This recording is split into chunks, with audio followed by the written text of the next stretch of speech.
믿음에 무슨 조건이 필요한가 하는 제목으로 말씀을 전하겠습니다.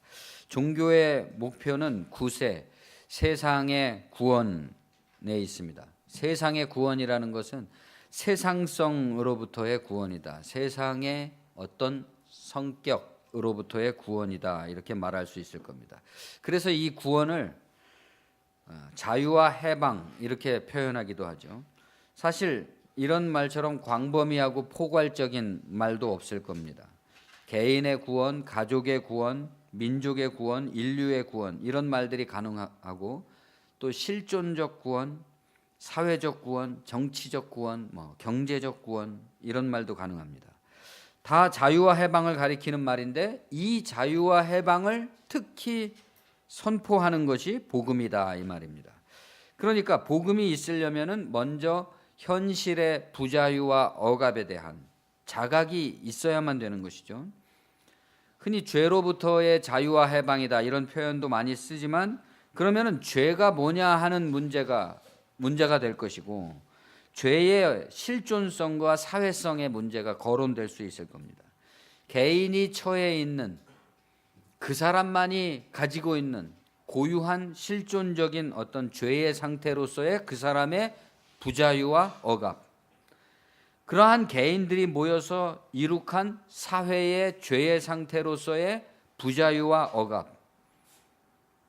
헤켈이라는 철학자가 진리는 총체적이다 이런 말을 했다고 하는데 바로 이런 말이죠.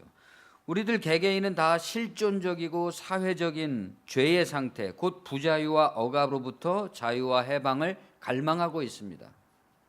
그것을 지향하면서 역사라는 게 이루어지고 있는 거죠. 이 공동적이고 구체적인 복음의 조건이 바로 영성입니다. 우리가 이런 조건에 처해 있다는 것을 자각하는 마음이 영성이다 이거죠.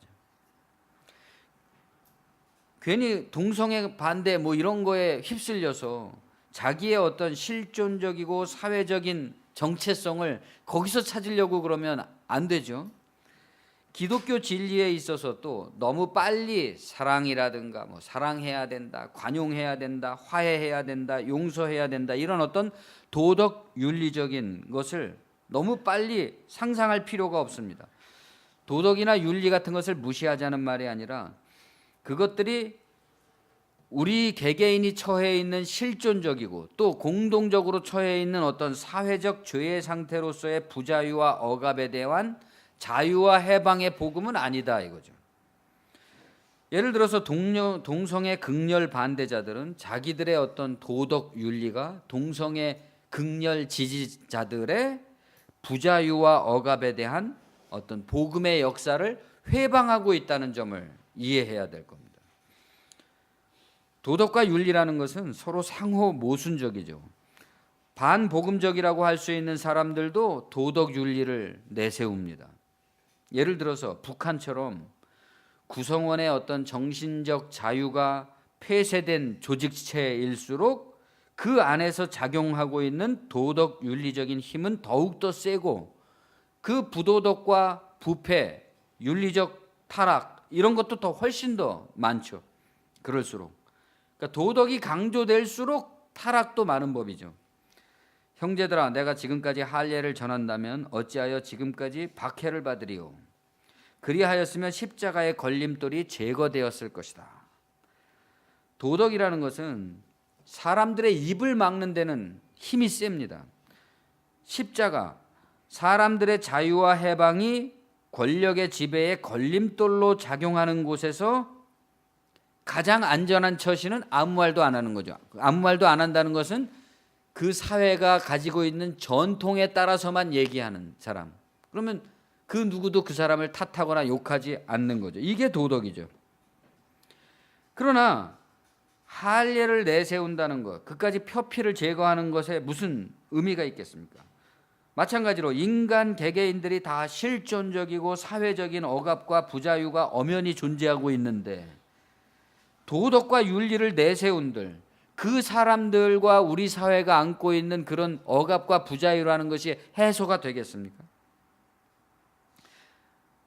예를 들어서 부부지간, 자녀들 혹은 가장 친밀한 사이의 관계를 우리가 생각해 보면 거기에서 행복이 목표가 아닌 다음에야 모르겠지만은 행복이라는 목표에 도달하려면은 윤리 도덕을 가지고는 안 되죠. 가장 친밀한 관계에 있어서는. 중요한 거는 지금 가장 고통하고 고민하는 사람의 입장에 서 있는 이해와 공감인 것이고, 그 사람의 입장에 서서 그 고통의 입장에 서서 이해하면서 그것을 그 사람의 고통이 아니라 나의 고통으로 수락하고 그것을 함께 해결해 나가려는 구원의 모색, 이것이 친밀한 사람들에게 있어서 그 사람들을 행복하게 하고 살아갈 수 있게 하는 힘이죠. 그 속에서조차 가장 최소 단위의 친밀한 사람 안에서조차 뭐는 어떻고 하는 어떤 윤리와 도덕을 따지기 시작한다면 거기서는 결코 행복에 천국에 도달할 수 없을 겁니다. 본질을 놓치고 말단에 꽂히게 되면 결국엔 본질에 대한 반역에 이르게 되는 거죠. 우리가 개혁이란 말도 자주 쓰는데 부분적인 것이든 전면적인 것이든 점진적인 것이든 혁명적인 것이든 하위 개념으로서의 개혁, 개선이라는 것도 구원의 한 일부분이죠. 구원의 다른 표현입니다. 부정할 수 없는 사실은 우리들 세상은 언제나 새롭게 될 것을 요구받고 있고 그 개선에는 항상 두 가지 목표가 있다는 점입니다. 하나는 눈앞에 있는 목표고 하나는 멀리 있는 목표죠. 가까운 데 있는 목표는 현실적인 목표라고 할 수 있고 먼 데 있는 목표는 정신적인 목표다. 그래서 가까운 데 있는 목표가 중요한가 먼 데 있는 목표가 더 중요한가 이런 질문을 할 수 있겠지만 가까운 것을 문제를 해결하려고 노력하면서 동시에 먼 것을 바라봐야지만 방향을 잃지 않고 갈 수 있는 거죠. 개혁의 정신이라는 것은 현실을 개선해 나가지만 본질적인 지향을 망각하지 않는 것입니다. 그래서 일상의 문제를 위해서 최선을 다하지만 그 일상의 눈앞의 문제가 나의 전부, 내 인생의 전부 또는 이 인생이라는 것에 있어서 전체적인 의미를 가지는 것은 아니라는 것을 인식하게 되는 거죠. 그것을 성찰하는 것. 그래서 이러한 종교 생활에는 반드시 기도나 명상이라는 것이 필요해지는 이유입니다. 정리하자면 복음은 현실 개선에 있어서 자유와 해방이라는 방식을 지시해주고 내 삶의 목표가 언제나 자유와 해방에 있다는 것을 지시해주고 그것의 완성이라는 목표를 비추어 줌으로써 내가 방향을 잃지 않고 계속 갈 수 있게 해주는 것이다 라고, 그러한 길을 갈 수 있게 해주는 정신이다 이렇게 말할 수가 있겠습니다. 만일 인생이 너를 기만한다면 슬퍼하거나 노여워하지 마라. 낙담의 날들을 수락하면서 기쁨의 날을 믿으라. 오고 있음을. 마음은 미래에 살아가는 것이고 현재는 낙심뿐이지만 모든 것 다 순간이요 지나가는 것이니 지나간 다음엔 그리워지기도 할 테지. 푸시킨이 26살 때 쓴 시입니다. 그해 12월에 제카브리스트 반란이라고 불리는 젊은 장교들의 쿠데타 시도가 있었고 수도 페테르부르크에서는 그 사건의 여파로 말미암아서 무수한 처형과 검거 이런 공포가 휩쓸었습니다. 농노제도의 폐지와 입헌 군주제를 표방한 혁명파의 대부분은 푸시킨의 친구들이었죠. 그러나 시인은 무신론적인 사상을 가졌다는 이유로 몇 편의 그 불온한 시들을 발표했는데 그것이 무신론적 견해를 가졌다는 이유로 당국에서 러시아 남부로 추방을 시켰다가 여러 차례 탄원을 해가지고 겨우 그 모스크바 근처에 어머니의 영지로 옮겨서 가택 연금 중인 상태에서 혁명이 일어났기 때문에 다행히 그 혁명의 여파에 휩쓸리지 않고 이 사람은 살아남을 수가 있었습니다. 그 연금 상태에서 쓴 시가 한국의 이발소에 건너와서 우리들에게 커피맛 같은 인생의 씁쓸함을 일깨워주는 애송시가 된 겁니다. 이 시에는 실존적이고 사회적인 두 가지 생의 원리에 대한 시인의 통찰이 들어 있습니다. 첫 번째, 삶은 기만적이다. 두 번째, 모든 것은 지나간다. 기만적인데 모든 것은 지나간다는 겁니다. 이 두 가지 영원한 원리가 시 속에서 대립적으로 중첩되면서 변주되고 있죠. 일행에서 인생이 너를 기만한다. 삼행에 가면 낙담의 날을 수락하라. 이행 슬퍼하거나 분노해하지 마라. 사행 기쁨의 날은 반드시 온다. 이연도 마찬가지입니다. 일행 마음은 미래에 산다. 삼행 모든 것은 순간이고 지나간다. 이행 현재는 낙담뿐. 사행 지나간 다음엔 그리워진다. 그러니까 철저한 계산에 의해서 쓰여진 시다, 이렇게 말할 수 있겠죠. 이 시에는 현실에 대한 비판, 분노에 대한 토로, 절망에 대한 수락, 그것들을 극복하고 이기는 정신적 승리에 대한 어떤 결연한 의지, 그걸 다 뭉뚱그린 어떤 고도의 풍자, 이런 것들이 다 들어 있습니다. 그런 것이 계산이죠. 이제 그 계산이 당시를 지배하고 있던 세상성, 곧 제정 러시아의 기만적인 삶의 형태들에 대한 그것에 동참하지 않고 굴복하지도 않고 가담하지도 않으면서 그 지배 아래 그러나 살아가야만 되는 사람의 어떤 지혜에 대해서 말하고 있는 거죠. 그래서 이 시의 주제는 인생파적인 그런 달관을 말하고 있는 게 아닙니다. 만일 구원의 지혜가, 이런 지혜가 없다면은 이 사람은 어떻게 된다는 거예요? 분노로 말미암아서 자기가 죽게 되겠죠. 그러나 이런 지혜가 있기 때문에 그러한 분노에 매몰되지 않고 구원을 받을 조건을 갖추게 됩니다. 그것이 모든 것이 지나가고 하나가 가면 다른 것이 오게 되고, 그러면 지금 고통스러운 현실도 언젠가는 그리워지겠지 하는 원리에 대한 성찰입니다. 그러니까 다른 것은 다 뺏겨도 내가 하나의 믿음의 근거, 존재의 근거로 삼고 있는 이 성찰의 원리만큼은 빼앗을 수 없다는 거죠. 그러니까 현실적으로는 패배하는 것 같아도 결국은 패배라는 것은 없는 것이라는 거죠. 그러니까 이 우울한 현실을 덧없이 살자는 말이 아니라 더없이 소중히 살자는 거죠. 저 세상성에 휩쓸리지 않고. 무엇과 더불어서요? 이러한 결코 패배할 줄 모르는 원리를 간직한 지혜, 정신과 말입니다. 1834년도에 쓴 친구여 시간이 되었소라는 시에서 뿌시킨은 이렇게 씁니다. 이 세상에 행복은 없다. 그러나 평온과 자유는 있다. 이 세상에 행복은 있다 그러면 그것은 기만적이 되는 겁니다. 반쪽이기 때문에. 이 세상은 행복이 있다고 설교하면서 다른 사람들의 평온과 자유의 가능성을 속여서 빼앗는 구조를 가지고 있잖아요.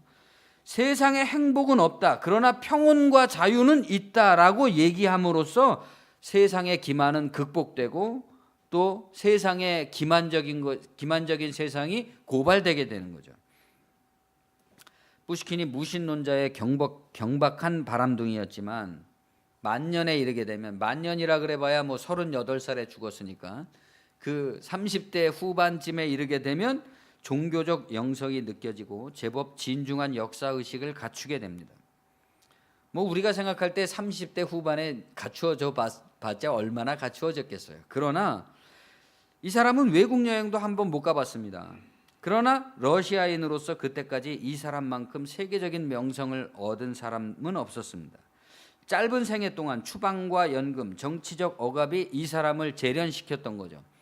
칼 융이 말하기를 천재의 심리학적 의의라는 것은 그 사람이 독창적으로 뭔가를 창조해냈다는 그런 찬사에 있는 것이 아니라 공동체가 자신들이 무의식적으로 정리해내지 못하고 있는 무수한 숙제를 한 사람의 천재의 천재성에다 준다는 겁니다. 숙제처럼.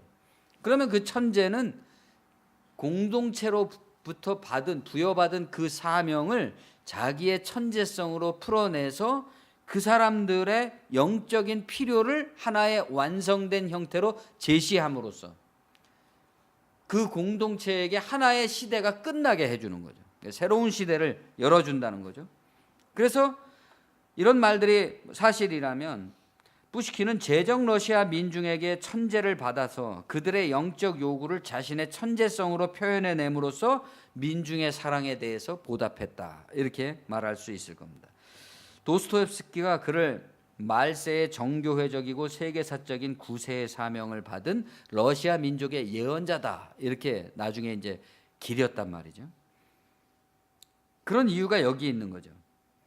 아내의 추문으로 인해서 불미스러운 결투로 사망한 지 80년 만에, 그러니까 푸시킨 서거 80년 후에 모스크바에서 푸시킨 동상이 세워질 때 도스토옙스키가 그 문학인 대표로 연설을 했는데, 거기서 푸시킨을 러시아 민족의 정교회적 사명을 일깨워주는 예언자다 이렇게 말을 했단 말입니다. 80년 만에 이 말썽 많은 골칫거리였던, 권력의 골칫거리였던 천재는 러시아 민족에 나아갈 길을 지시해주는 예언자로 밝혀진 셈이죠. 그러니까 이 사람 이후에 우리가 알고 있는 무수한 톨스토이, 도스토옙스키 뭐 이런 사람들이 다 그를 통해서 나온 거잖아요. 이 천재를 통해서. 러시아 민중은 짜르와 제정의 하수인이 된 어용 종교기관, 그 당시에 정교회 최고 기관이 신성종무원이라는 그 기관이 있었는데, 그 신성종무원을 통한 것이 아니라 오히려 그들이 권력과 합세해서 무신론자라고 박해하고 죽였던 이 무신론적인 사상을 가졌던 시인에게서 오히려 성서적 예언의 말씀과 그리스도의 부활의 빛을 보았던 겁니다. 이런 점을 우리가 알고 읽으면 이발소에 걸린 이 제목 없는 시 한 구절의 의미가 굉장히 깊다는 걸 이해하게 되겠죠. 어쨌든 천재의 직관이 일깨워준 생의 근본적 원리라는 것은 이렇게 단순하면서도 개인뿐 아니라 민족 전체가 현실의 부자유와 억압을 극복하고 나아갈 그러한 가깝고도 먼 싸움을 지시해주는, 그렇게 깊은 영감을 주는 것이다 라고 할 수 있겠습니다. 개혁이라는 것은 생명과 불일치하는 현실의 제도, 그것의 억압을 자각하고 그 자각을 통해서 생명의 정당한 요구에 부합하는 결과를 만들어내려고 하는 것을 목표로 부단히 또 공개적으로 싸워나가는, 그러니까 보이지 않게 또는 보이게 싸워나가는 그런 집중된 노력을 말하는 거죠. 그게 개혁이죠. 그래서 사람들은 지금 우리에게 개혁이 일어나고 있느냐 안 일어나고 있느냐를 감지할 수가 있죠. 개인적으로도 내가 지금 뭔가를 삶을 개선해 나가는 삶을 살고 있는 건가, 그냥 답습해 나가고 있는 삶을 살고 있는 건가를 감지할 수가 있습니다.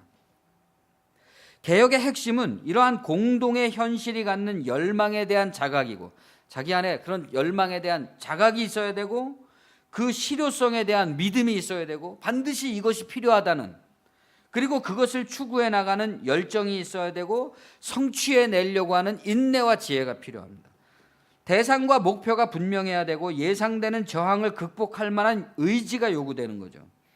자유와 해방에 대한 거스름, 반역이 있다면, 만약에 내 안에서 뭔가 내가 개선되고자 하는 열정이 있는데 그것을 거스리는 게 있다면 벌써 거기서 긴장이, 갈등이 발생하는 거죠. 이미 그러한 긴장들이 모여서 어떤 임계점에 이르면 폭발이 일어납니다. 혁명이 일어나는 거죠. 이미 변화가 불가피한데도 그것을 부인하면서 거부한다면 그 사람은 자연의 걸림돌이 되는 거죠. 자연이 지금 나로 하여금 뭔가 굉장한 개선이 일어날 것을 바라고 있는데 내가 그것을 거스린다면은 결국은 내가 나의 걸림돌이 되고 마는 거죠. 가령 지금 우리나라의 헌법은 제5공화국 치하에서 삶과의 불일치, 삶과 제도의 불일치에 대한 국민적 저항에서 시작된 1987년도의 개혁의 결과물이었습니다. 그 개선은 삶의 직접적 요구와 일치를 지향했던 거죠. 그래서 우리가 직선제를 쟁취했잖아요. 그러나 지금 어떻습니까? 2016년의 촛불혁명은 과연 어떤 개혁을 어디까지 밀고 나갈 수 있을 것인가 하는 점이죠. 개혁이 계속되는 것이냐 끝난 것이냐 하는 판가름은 개혁 정신이 살아있느냐 하는 거죠. 정신이 중요하다는 말은 이런 것입니다. 그러나 시간이 흐르면 정신은 사라지고 언어와 관습의 제도의 껍데기만 남게 되죠. 러시아에서 해마다 치러지는 10월 혁명 기념식과 같은 겁니다. 그냥 노인들이 나와서 과거를 추억하는 게 혁명입니다. 이제는 행위, 의식, 언어, 규칙은 붙잡을 수 있지만 그 정신은 붙잡지를 못한다 이겁니다. 삶이 기만적이고 모든 것은 지나간다는 것은 변함없는 세상의 원리이기 때문에 그 정신을 붙잡으려는 노력이 없이는 우리는 정말 살아있는 깨어있는 사람이 되기 어렵다. 새로운 문화의 창조라는 것은 살아있는 정신을 통해서만 나옵니다. 그것은 과거로부터 개혁의 표현이죠. 가령 요즘 우리가 CCM들을 들을 때 또는 어떤 집회에 이렇게 우연히 가게 되어서 그 CCM을 따라 부르게 될 때 그런 불만족이 많이 듣게 됩니다. 가사며 스타일이며 어떻게 그렇게 구태의연하고 한결같은가 이런 생각이 드는 거죠. 주님을 향한 충성과 고백만 있으면 된다고 생각하는 그런 안일함으로는 뭔가 부족하다 이런 생각이 듭니다. 그것보다도 먼저 그 사람들의 그 열정적인 노래를 판에 박힌 감동을 따라 부르려면 굉장히 힘에 부친다는 것을 느끼게 되죠. 신학적인 무지와 안일도 문제지만 음악적, 예술적 성의와 완성도도 문제다 이런 생각이 듭니다. 그저 예술을 위한 예술이라는 것이 없는 것처럼 예배를 위한 예배라는 것도 없는 거죠. 정말 예술을 위한 예술이 있다면 그 말은 구태의연한 어떤 예술에 대한 개혁으로서 예술을 위한 예술인 것이지 그냥 그러한 어떤 개선이 없는 그런 것과는 전혀 상관이 없는 오로지 예술 미학적인 예술을 위한 예술은 있을 수가 없습니다. 마찬가지로 우리에게 어떤 새로운 저항의 정신, 개혁의 정신이 없이 예배에 대해서 얘기한다면은 그것은 차라리 과거의 아름다운 전통을 그냥 재현하는 쇼만도 못한 거죠. 교회가 이제 교회만의 울타리 속에 갇혀서 경쟁도 토론도 없이 아니라던 시대는 지나갔습니다. 옛날에는 교회가 교회끼리 경쟁을 했잖아요. 그러나 이제 그런 시대는 끝난 겁니다. 이제 울타리가 다 깨져버려서 교회 자체가 세상과 경쟁을 해나가야 되는 거죠. 거기서 만약에 살아남지 못하면 교회는 존립할 수가 없게 돼 있습니다. 기독교 복음이 만일 보편적 인간의 구원의 길이라면 그렇게 주장하는 우리들 스스로가 그것을 증명해낼 수밖에 없죠. 그게 가장 떳떳한 길입니다. 울타리를 부셔버린 떳떳함이 가능하지 않다면 울타리 밖에 있는 사람들을 설득할 수가 없는 거죠. 생육하고 번성하며 땅에 충만하라. 땅을 정복하라. 바다의 물고기와 하늘의 새와 땅에 움직이는 모든 생물을 다스리라 한들 그것은 그냥 가당치 않은 허세에 불과할 겁니다. 유대인들의 전생에는 첫사람 아담과 하와는 다른 동물보다 키가 몇 배는 더 커서 하나님을 닮은 탁월한 존재로 그렇게 지어졌다는 겁니다. 그래서 모든 동물들의 우두머리가 되어서 하나님처럼 그들을 다스렸고 그들에게 이름을 붙였고 그들을 복종시켰었습니다.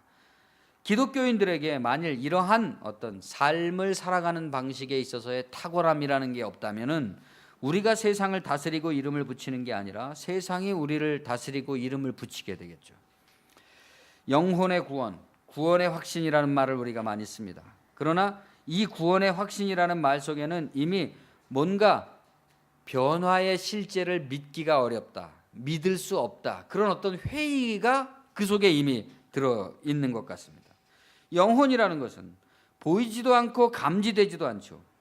어떤 사람들은 너무나 겸손하기 때문에 믿은 지가 오래됐는데도 저는 믿음이 없어서 그런 걸 잘 모른다 이렇게 뒤로 빼죠. 옛날에 제가 들은 얘기입니다. 한 부흥의 강사가 성도들의 눈을 다 감게 하고 오늘 밤에 당장 죽으면 나는 천국 간다는 확신 있는 사람은 손 드시오 그랬다는 겁니다. 그러자 여기저기서 제법 손을 많이 들었습니다. 부흥사가 왠지 화가 난 듯 이렇게 호통을 쳤습니다. 거짓말 마시오. 그렇게 양심이 없어서야 어떻게 천국에 간단 말이오. 정말 여러 번 강조하는 거죠. 정말 나는 솔직히 오늘 밤 죽으면 천국에 갈지 안 갈지, 갈 수 있을지 없을지 모르겠다. 이런 사람만 손드시오. 그러면 오늘 밤 그 사람들에게 주님의 은혜가 임할 것이오. 그랬더니 맨 앞줄의 장로들이부터 제일 먼저 다 손을 들었다는 그런 얘기입니다. 정말일까? 나는 어떻게 확신을 하지? 막신고리끼가 뭐 여복의 영혼에 대해서는 교황님도 알지 못한다네, 그런 말을 했는데, 정말 우리가 어떻게 확신을 할 수 있느냐, 그런 의문에 사로잡혀 본 경험들이 있으실 겁니다. 교회를 오래 다니고 믿음 생활을 많이 했고 때로는 뭐 여러 가지 체험도 많이 했음에도 불구하고 어느 순간 깊은 회의가 드는 거죠. 정말 그런가? 그러면 왜 이런 의문이 드는 것인가? 우리는 구원의 확신이라는 것을 현실로부터 경험적으로 출발하지 아니하고 언제나 이상한 나라의 폴처럼 공상적인 미지의 경험으로 상상하고 있었기 때문입니다. 처음부터 그런 식으로 배웠고 그런 식으로 상상해 왔기 때문에. 그것은 정말 공상이지 신비가 아닙니다. 구원의 확신이라는 것은 믿기 어려운 것을 믿게 되는 공상적인 사변이 아니라 경험에 대한 믿음에서 나오는 거죠. 어떤 경험입니까? 고통, 불안, 불확실, 근심, 소외감, 공포 같은 것들입니다. 그런 고립과 고독의 경험으로부터 지금까지 여러분은 어떻게 살아남아 오셨나요? 그것에 어떤 원리가 있습니까? 거기서부터 벗어나는 삶에 어떤 원리가 있느냐? 그런 원리를 생각하고 이해하고 거기에 자기를 맞추어 나가는 것, 그것이 명상입니다. 깨어 있음. 반드시 눈을 감고 아무 생각을 안 하는 게 아니라 도리어 깨어서 그 원리에 입각하고 거기에 자기를 맞추는 거죠. 그러기 위해서, 그 원리에 자기를 맞추기 위해서 때로는 눈을 감고 때로는 아무 생각을 안 하면서 오랫동안 뭐 한 자세로 앉아 있는 거죠. 이유가 세상의 기만성, 끝없는 속임, 그러나 그 모든 기만성들이 다 지나가 버린다는 겁니다. 거기에 어떤 신적 일관성이 있는 메시지를 우리가 읽어야 되는 거죠. 명상이라는 것은 우리에게 일어나는 모든 조건에 대한 자각이고 직시이고 직면이고 인정이고 수락이면서 부인입니다. 그것의 존재함을 부정하지 않음으로써 정직할 수 있고, 선악의 판단이 없으니까요. 정직할 수 있고 존재함에도 불구하고 영향받지 않음으로써 자유하게 됩니다. 거기에 속해 있음으로써 인생을 살면서 자유롭기 때문에 통제하고 선택하는 행위의 주체로서 나는 그 세상성과 독립되어서 존재한다 이거죠. 자아를 잊고 알아들을 수 없는 방언을 쏟아내는 게 구원의 확신이 아닙니다. 알아들을 수 있는, 자기가 파악할 수 있는 내면의 것을 향해서 하는 게 방언이죠. 이 분명한 인생의 조건과 구원의 경험은 타인과의 소통의 원천이 됩니다. 이것만이, 이러한 정직한 이 경험의 고백만이 타인들과 내가 소통할 수 있는 유일한 길이죠. 정직한 고백, 오류와 실패에 대한 토로, 극복한 경험에 대한 교류, 이것이 바로 사랑입니다. 진리, 하나님에 대한 사랑이자 인간에 대한 사랑입니다. 이 사랑에는 하나님을 향한 사랑과 사람을 향한 사랑이 분열되어 있지가 않아요. 오직 하나인 진리의 사랑이죠. 분열된 사랑에 있어서는 인간에 대한 사랑은 강조하는데 거기에 진리가 없는 경우도 있고, 진리에 대한 사랑은 강조하는데 그것이 그냥 추상적인 관념적인 것이라 인간에 대한 사랑이 배제되어 있는, 이런 것을 극복할 수 있는 바울이 말한 정말 사랑입니다. 반면에 율법은 언제나 뭔가를 지켰느냐 안 지켰느냐 같은 리트머스 시험지로 사람을 검열하고 소통이 아닌 일방성으로 사람을 심판합니다. 넌 우리 그룹이 아니다. 그런데 생각해 보십시오. 당신이나 나나 똑같은 인생을 살고 있으면서 어떻게 무슨 그룹이라는 게 있을 수가 있겠습니까? 계속되는 구원의 경험과 나누기라는 것은 곧 세상에 충만한 하나님의 사랑을 나누는 것이고 그 사랑을 고백하는 것을 나누는 거죠. 고백을. 그런 모임이 교회입니다. 그런 교회를 통해서 조금씩 구원의 지혜가, 당신의 구원의 지혜와 나의 구원의 지혜가 서로 보고되고 쌓이고 그 경험들이 축적되면서 서로를 충만케 하고 풍성케 해줍니다. 인격의 발견, 고통의 조절, 어려움의 극복, 관계의 해방, 하나씩 당면의 한 문제를 해결해 나가면서 전체적으로 그 지향하고 있는 하나의 방향을 잃어버리지 않는다. 곧 믿음이라는 같은 조건 외에는 다른 조건이란 있을 수 없다 이겁니다. 우리가 다 같은 조건에 처해져 있다는 이 사실, 이것이 율법이 아니라 우리를 하나로 묶어주는 기본 신뢰다. 우리가 이렇게 존재하고 있다는 것이. 예수께서 길을 가실 때에 날 때부터 맹인된 사람을 보신지라. 제자들이 물어 이르되 랍비여, 이 사람이 맹인으로 난 것이 누구의 죄로 인함이니까? 자기니까 그의 부모이니까? 예수께서 대답하시되 이 사람이나 그 부모의 죄로 인한 것이 아니라 그에게서 하나님이 하시는 일을 나타내고자 하심이라. 이 본문 앞에 요한복음 8장에는 가늠하다 현장에서 잡힌 여자에 대한 율법의 판결에 대해서 예수께 당신은, 모세는 이런 사람을 돌로 치라고 얘기했는데 당신은 어떻게 하겠느냐 하는 도전을 받으신 사건이 있었고, 주님은 그것을 율법은 어떻든지 간에 너희가 지금까지 배우고 관념적으로 인식하고 있는 율법은 어떻든지 간에 너희 중에서 직관적으로 나는 저 여자에게 돌을 던질 만한 자격을 갖추었다고 생각하는 사람이 있다면 돌을 던져라. 이렇게 말함으로써 여자도 구하시고 자기의 시험도, 자기를 둘러싼 그 시험의 음모도 종료시켜 버렸습니다. 이 같은 맥락이죠. 누구의 죄입니까? 하는 질문은 구원이 아니라 정죄의 질곡에 빠진 구원 없음, 빛의 폐쇄성, 빛 없는 폐쇄성을 말하는 거죠. 누군가에게 너는 무슨 죄 때문에 하나님께 벌을 받았다라고 판결하는 신학은 윤리 도덕 중에서도 가장 힘이 센 윤리 도덕을 사용하는 것이지만 결국은 자기를 기만하고 양심을 속이는 제도가 됩니다. 그러니까 8장에서는 구체적인 사건 속에서 가늠한 여자에 대한 얘기를 하셨는데 9장에 와서는 그것을 확대해서 인간에게 일어나고 있는 모든 이런 일들이 누구의 죄냐, 어떤 신학으로, 어떤 신학의 관점으로 그것을 봐야 되느냐 하는 문제로 확대하고 있는 거죠. 자기도 동일한 판결에 떨어지는데 같은 잣대로서 남은 정죄하고 자기는 거기서 빠져나오는 모순에 빠지는 겁니다. 사람들이 계속해서. 누구의 죄도 아니고 하나님이 그의 하시는 일을 나타내신다 하는 말씀은 두 가지 의미로 들립니다. 첫 번째, 하나님에게는 이 모든 현실에 대한 선악의 판단이 없다. 자연에는 판단이 없잖아요.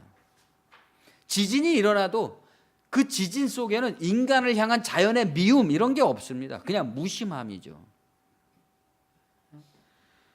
그러면 그렇다면 우리가 지금까지 알고 있는 하나님은 참으로 잔인하고 괴팍한 존재다 이렇게 생각할 수가 있겠죠.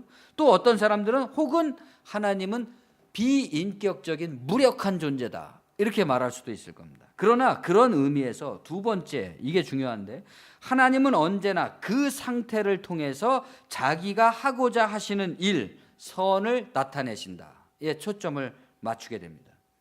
그것은 날 때부터 안 못 보는 이에게 빛을 주는 것이었고 주님은 그를 기꺼이 고쳐주었습니다. 그러니까 저 사람이 맹인으로 태어난 것이 누구의 죄냐, 이것을 밝히는데 우리의 어떤 신학, 인생, 삶의 여러 가지 제도, 이야기들 그런 게 목표가 있는 게 아니라, 거기에 목표가 있는 게 아니라 그 상태로부터 하나님이 하시는 일을 나타내려는 것, 그것이 진실로 하나님이 우리에게 주는 메시지다 이거죠. 누구의 죄냐를 따지는 게 아니라.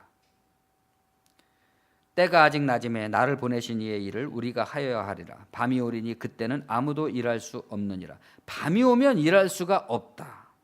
내가 세상에 있는 동안에는 세상의 빛이로라. 이 말씀을 하시고 땅에 침을 뱉어 진흙을 이겨 그의 눈에 바르시고 이르시되 실로암 못에 가서 씻으라 하시니, 실로암은 번역하면 보냄을 받았다는 뜻이라. 이에 가서 씻고 밝은 눈으로 왔더라.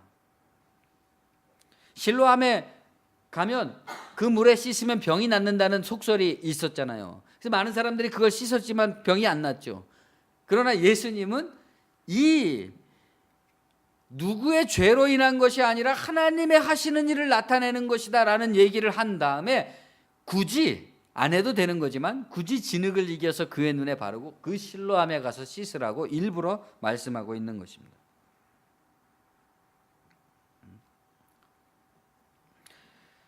예수는 이 사건을 통해서 말씀합니다. 지금 너희 앞에 벌어지고 있는 모든 일들이 누구의 죄냐? 나에게는 도대체 왜 이런 일들이 생기는 것이냐? 그러잖아요. 나는 도대체 왜 이런 일이 계속되는 걸까? 우리에게는 왜 이런 일이 끊어지지 않는 것일까? 누구의 죄인가? 이런 것을 따지지 말라는 거죠. 그것은 하나님이 하시는 일을 그 일을 통해서 나타내고 있다는 겁니다. 그 일을 통해서 하나님의 하시는 일이 나타나고 있는 것이다. 거기엔 두 가지 의미가 있는 거죠. 선악에 대한 판단이 없는 것과 지금부터 그것을 개선해 나가려고 하는 하나님의 일이 나타난다. 그러면 무엇이 있습니까? 빛. 거기에서 선악의 판단 대신에 거기에서 벗어나게 해주는 빛이 있습니다. 그것이 하나님이 하시는 일, 구원이다 이거죠. 내가 아직 세상에 있고 때가 아직 낮으니 우리가 그 일을 하자. 말하자면 진리는 누군가를 대할 때 이것이 누구의 죄인가라고 묻는 것이 아니고 그에게서 하나님이 하시는 일을 보고 그 하나님이 하시려는 일, 그 진리를 감지하는 것이다 이겁니다. 그래서 이것이 무엇입니까? 그것을 감지하는 것.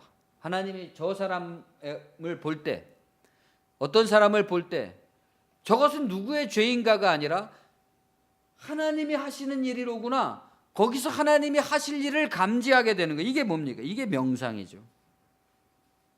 자기에게서 일어나는 일들을 자각하는 것은 그것을 선악의 판단으로 해서 나는 도대체 왜 무슨 죄가 많아서 이런 일을 겪나가 아니라 거기서 하나님이 하시는 일을 감지해내고 빛을 발견하는 것. 십자가의 자기 부인이고 그것을 통한 구원입니다. 최근에 책을 읽다가 러시아 정교회의 신학에 관한 책에서 다마스트로이가 명상을 끝장냈다 그런 문장을 읽었습니다. 다마스트로이라는 것은 16세기에 발간된 신앙 교훈집, 러시아 정교회의 신앙 교훈집입니다. 어떨 때는 어떻게 해야 되고 어떨 때는 어떻게 해야 되고 뭐 그런 어떤 규범집이죠. 편리를 위해서 쓴 거죠. 그래서 정교회의 그 기독교인이 일상생활 속에서 실천해야 되는 여러 덕목들을 이렇게 장르별로 나눠서 다 세세하게 정해줬는데 문제는 이 책이 나옴으로써 러시아 정교회 고대의 깊은 명상 전통, 곧 진리의 원리에 대한 실제적 경험이 이제부터는 다마스트로이를 지켰느냐 안 지켰느냐의 문제로 바뀌었다는 겁니다. 예수님을 비롯한 인류의 4대 성인은 책을 쓰지 않으셨다는 공통점이 있죠. 그분들은 살아있는 명상, 원리적 자각에 있어서 위대한 스승들이었습니다. 그러나 그분들이 사라지니까 제자들은 불가피하게 책을 써야만 되는 필요에 직면하게 됐단 말입니다. 그래도 그 제자들은 그 스승님과 함께 산 세월이라도 있었죠. 그 제자들의 제자들은 그 다음엔 어떻게 됐습니까? 살아있는 명상으로서의 삶의 원리는 사라지고 뭐만 남았습니까? 규범으로서의 책만 남게 된 거죠. 그런데 더욱더 문제는 어떤 겁니까? 처음에는 성서가 쓰여졌잖아요. 그 다음에는 성서에 대한 해설, 성서에 대한 주석, 결국 어디까지 간 겁니까? 다마스트로이까지 간 거죠. 이제 우리 식으로 현대적으로 말하자면 책 중에서도 이런 책이 남은 겁니다. 하늘을 나는 3가지 방법에 대한 설교, 이런 책이 남은 거죠. 그 3가지 방법이 뭐예요? 하늘을 나는 3가지 방법이 뭡니까? 첫째, 일어서시오. 둘째, 자세를 잡으시오. 셋째, 날아가시오. 이런 식인 거죠. 삶의 구원이라는 살아있는 명상이 책의 문자와 작구에 대한 교조주의로 바뀌게 됐습니다. 그러니까 책이 얼치기를 얼치기 선생으로 만들고 신학이 얼치기 학생을 얼치기 목사로 만들어내는 거죠. 왜냐하면 그들은 어분아기를 3년 찾는다는 식으로 삶을 이미 다 갖고 있음에도 불구하고 그 삶에 접근하기 위해서 어마어마한 먼 길을 돌아가는 이상한 방식으로 삶에 접근하게 된 겁니다. 이제부터 자기 삶을 살면서도 말이죠. 이것이 오늘날 기독교의 적폐 중에 적폐라고 할 수 있을 겁니다. 그러나 다시 묻지만 믿는다는 것에 무슨 조건이 필요하겠습니까? 믿음은 쉽고 단순하고 실제적이고 실용적입니다. 특별히 뭘 배워야 되는 것도 아니고 뭐 생각할 수 있고 말을 알아들 수 있는 정도면 누구나 매 순간 자기와 타인에게서 하나님의 일이 일어나고 있음을 보게 되는 거죠. 아, 내가 지금 기쁘고 즐겁고 멍청하고 또는 뭐 괴롭고 어리석고 경박하고 한 이 모든 것이 하나님이 하시는 일이다. 그것을 깨달은 사람은 이제부터 그것을 깨달은 사람에게는 그 모든 일이 하나님이 하시는 일이기 때문에 나는 아무 일도 안 해야 된다는 것이 아니라 그 상태로부터 진리의 빛을 받아서 벗어나야 될 열정을 가지고 그것을 벗어나야 될 적극적 사명을 갖게 되는 거죠. 더욱더 막중한 책임이 있는 거죠. 인생을 더욱더 가볍게 만들어낼 어떻게 나타낼 것입니까? 끝장난 명상을 다시 회복하는 거죠. 우리 인류에게 있어서 인류 전통에 있어서 사는 법에 있어서 고대에 사라진 그 명상의 전통을 현대에 다시 살리는 것. 나에게 살리는 방식이 아니면 없을 겁니다. 그런 방식이 아니라 우리가 건물을 짓고 대규모 사업을 하면서 저 돌들이 어떠하며 저 건물들은 어떻습니까? 저 수많은 사람들과 예배들과 프로그램과 난리 극성들은 어떻습니까? 800억의 비자금과 교회 세습은 누구의 죄입니까? 누구의 죄도 아니고 하나님이 그의 하시는 일을 나타내시는 거죠. 일찍이 하나님이 인간의 제도와 율법에 갇혔던 적이 있었을까요? 있었죠. 어떨 때입니까? 날 때부터 안 못 보는 사람에게 빛을 줄 때. 하나님은 무심한 것 같지만 빛을 줄 때 인간의 제도 속으로 들어오십니다.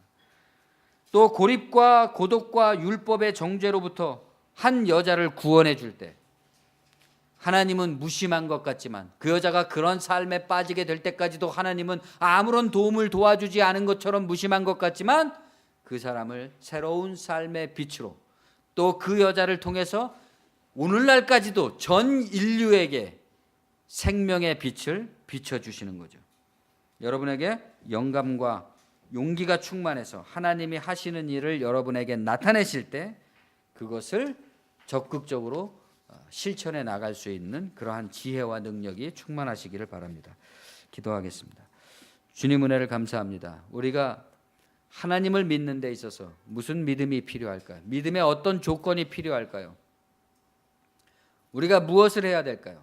단지 우리 안에서 하나님이 하시는 일을 발견하고 그 하나님이 하시는 일에 따라서 그 하나님이 하시는 일을 감지해 나가는 것이 우리에게 절실하게 필요합니다. 그러면 정말로 우리의 인위적인 모든 노력이 만들어내는 파행들과 우리의 인위적인 율법과 도덕이 사람들을 검열하고 판단하고 나누고 그러한 분열 속에서 나 자신이 기만적으로 속음으로써 다른 사람을 정죄함으로써 내가 살아난다는 이 기만 가운데서 우리가 구원될 수 있을 겁니다. 주님, 참으로 우리 안에서 또 더더욱 가장 친밀한 가족들과 사랑하는 사람들과 이웃과 교회 안에서 이러한 장벽을 넘어선 진리의 능력이, 진리의 빛이 우리를 기쁘게 비추게 도와주시고 그것을 통해서 우리의 삶이 날마다 성숙되고 또 아름다운 것으로, 고상한 것으로 변화되어 나갈 수 있도록 인도하여 주시옵소서. 예수님의 이름으로 감사하며 기도합니다. 아멘.